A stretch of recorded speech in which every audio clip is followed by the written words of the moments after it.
Hi, welcome back to my channel. This is Amy from With Love by Amy, and today we are working on this snow themed Christmas card. And I'm going to use a couple different stamp sets, some new, some old. And from this set, I'm going to use the winter hat. This is an old Stampin' Up set called Cozy Critters. And this set is the GDBEE.ART set from Ink Road Stamps. And I'm going to use the girl and the frame. So what I'm going to do is off screen, I've stamped and masked the winter hat because I want the girl to wear the winter hat, but I don't want it to look like it's not part of the original image. So I put the mask down right where the girl's head would be, and then I'm going to use the Versamark pen on the girl. That's all I want. That's all I want to emboss at this point is the girl itself, none of the stars. Because I'm making this a winter card, I want snow instead of stars. So we're going to do this with white heat embossing, and I am very carefully dusting away any extra embossing powder. And I did use the anti-static powder bag before I stamped my Versamark stamp on there because I want it to be very precise, just the girl and her cute little fairy wings she has or whatever, and her tiara, her wand, not a tiara. Gosh, my daughter would be so disappointed if she knew I got that wrong. And then after that is embossed in the white, I'm going to line the hat up perfectly where I want it to be on the girl's head. And then I'm going to remove the mask. See, it's kind of stuck. I haven't used that hat stamp very much. So after it's lined up perfectly, and the stamp is very sticky, even though I've tried to season it and stuff. And then I'm going to peel off the mask, and I'm going to actually save that mask and reuse it because let's be honest, fussy cutting isn't fun, and that seems like something I might mask off more if I use it.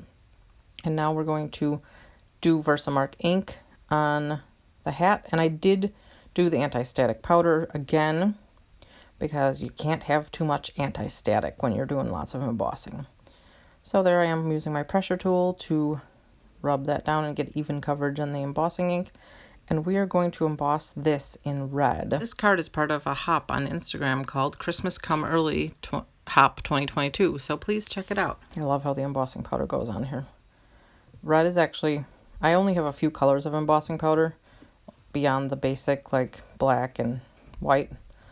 And I think red and gold are like the only ones. Red, gold, and silver are like the only ones, because if you're embossing and you want a color, you can always do it with ink and then go over it with clear embossing powder, and it will look like you embossed in the color you're wanting to achieve. But I've had this red embossing powder for a long time. I probably used it for Christmas a long time ago. And now we're going to use any small snowflakes that I can find. And these stamp sets are just some that I grabbed some small snowflakes from. And we are going to use our anti-static powder tool yet again on the background. There's like 4 different sets here that I grabbed snowflakes from. Literally all the sets that I have that have small snowflakes I grabbed.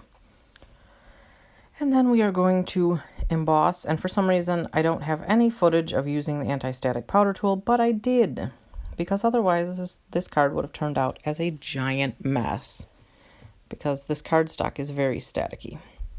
It's kind of like a metallic, it's a Nina metallic cardstock. And I really like the cardstock, but it is very staticky. So using the embossing bag is very important. And we're going to do the snowflakes in white. And then I have this like ivory metallic cardstock that we're going to use for snow below the girl's feet. And this is a very old tool from Creative Memories from my scrapbooking days. And we're going to just tear ourselves some snow because I don't have any die cuts that do something that would look like snow. And so this gives it a little more uniform look as opposed to just tearing it freehand. And so I'm going to tear a couple of pieces of it from each end, basically, so I can layer the snow. So it gives it a little more dimension. And see, this side of it is a little more I don't know, bigger heaps maybe or whatever if you want to use it for snow. The other side was like a little bit finer. And then we're going to just layer those up on the bottom of the card. Apparently I think we need 3 pieces of snow to get the effect we want.